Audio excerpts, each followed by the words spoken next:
Before the world knew Pearl Harbor, before the Pacific was at war, before radar, jet aircraft, and nuclear submarines transformed the United States Navy, an 18-year-old boy from Stockton, California, boarded a train headed for San Diego and quietly stepped into history. John Tyler Holcomb could not have known then that the next 30 years of his life would carry him across one of the most turbulent periods in modern history.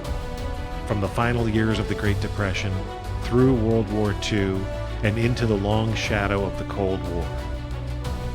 He would serve aboard ships in the Pacific, work in military hospitals coast to coast, and become part of a hidden Navy operation so secret that many Americans have still never heard its name.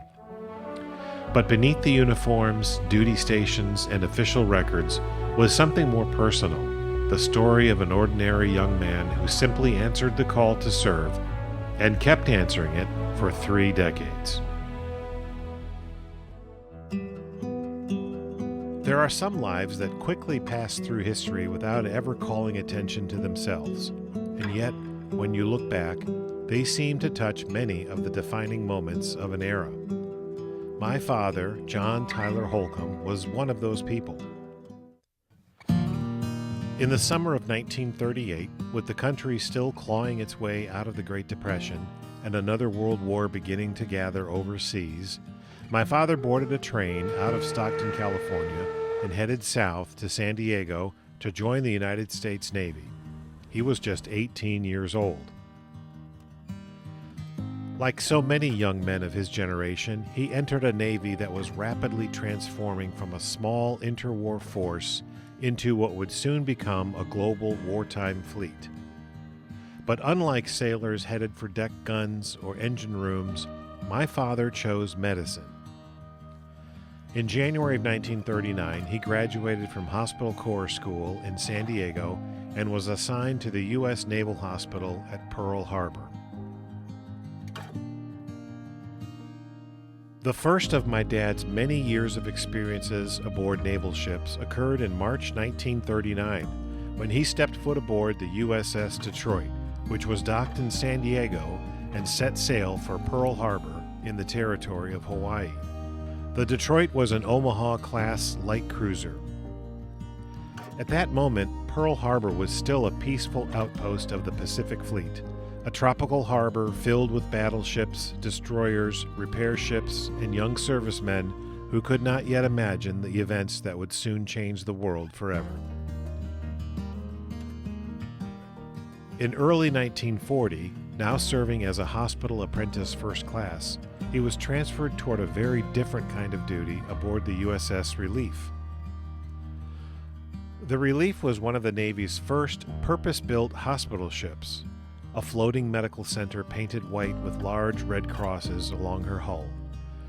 During those tense years before America formally entered the war, the ship moved between naval ports, supporting fleet operations and caring for sick and injured sailors. By May of 1940, Dad had advanced to pharmacist mate 3rd class, and by early 1941 he had reached pharmacist mate 2nd class. As Europe burned and Japan expanded across Asia, the Navy accelerated preparations for war. In September 1941, records placed my father aboard the USS Relief while the ship operated out of Norfolk, Virginia. Just weeks later, on December 7, 1941, the Japanese attacked Pearl Harbor.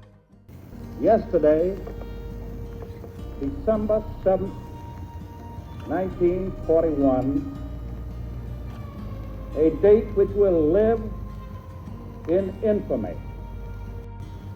The United States of America was suddenly and deliberately attacked by naval and air forces of the Empire of Japan. Like millions of Americans, his world changed overnight. Within weeks, he left the Relief and reported to the U.S. Naval Hospital in Chelsea, Massachusetts, where he worked in property and accounting operations during the chaotic early months of America's wartime mobilization. By 1942, the Navy was expanding at a staggering pace. New recruits flooded into training stations across the country, and experienced corpsmen like my father became essential. That September, he was assigned to the Naval Training Station at Sampson, New York, where he worked in personnel administration and served as chief of the ship's company dispensary. Sampson had become one of the largest naval training centers in the nation almost overnight, a temporary city built to process and train thousands of sailors for a global war being fought across 2 oceans. But in early 1943, his career took an unexpected turn. On March 12, 1943, he reported to the office of the Vice Chief of Naval Operations for special training prior to transfer into the China Theater. A month later, he detached for overseas duty. By June 28, 1943, he had arrived in Chongqing, China, reporting to the United States Naval Group China. China, during World War II, was one of the most difficult and dangerous assignments in the entire war. Vast portions of the country were occupied by Japanese forces. Supply routes were primitive or non-existent. Everything, personnel, fuel, medicine, radios, ammunition, had to be flown over the Himalayas on the perilous air route simply known as the Hump. Dad became part of a secret Sino-American cooperative organization, SACO. Working alongside Chinese guerrilla forces, SACO's mission was to gather intelligence, establish weather stations, conduct sabotage operations, rescue downed American airmen, and support U.S. submarine and air operations against Japan. It was an unusual alliance, thousands of Chinese guerrillas and a relatively small number of American naval and marine personnel operating deep behind enemy lines. Weather stations hidden across China transmitted forecasts vital to American carrier operations and B-29 bombing missions. Guerrilla forces sabotaged railways, bridges, depots, and shipping routes. The men of SACO traveled by foot, truck, or mule. They operated in remote villages, hidden camps, and occupied territory.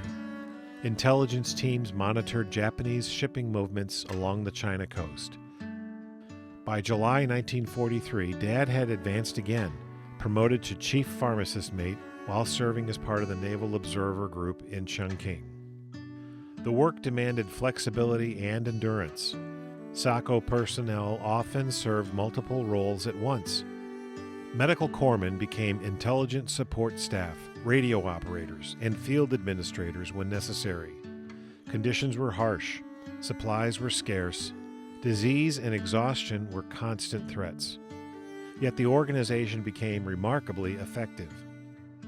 By the final year of the war, SACO-supported guerrillas were helping disrupt Japanese transportation networks and feeding intelligence directly to American submarines and aircraft operating across the Pacific.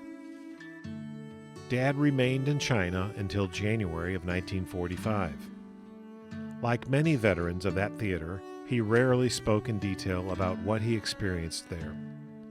But China changed the men who served there. It was a war fought far from the headlines, a hidden campaign of intelligence networks, guerrilla warfare, medical hardship, and uneasy alliances carried out in the mountains, river valleys, and occupied cities most Americans had never heard of. After the war, his Navy career entered a new chapter.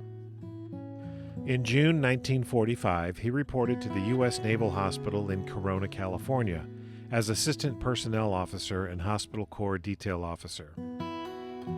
America was transitioning from wartime to peace, and Navy medicine faced the enormous task of processing returning servicemen, treating long-term casualties, and reorganizing an institution built for global conflict. Over the next several years, his career steadily evolved from enlisted medical service into administration and leadership. He attended advanced training in recreation and physical rehabilitation, programs designed to help wounded servicemen recover physically and emotionally after the war.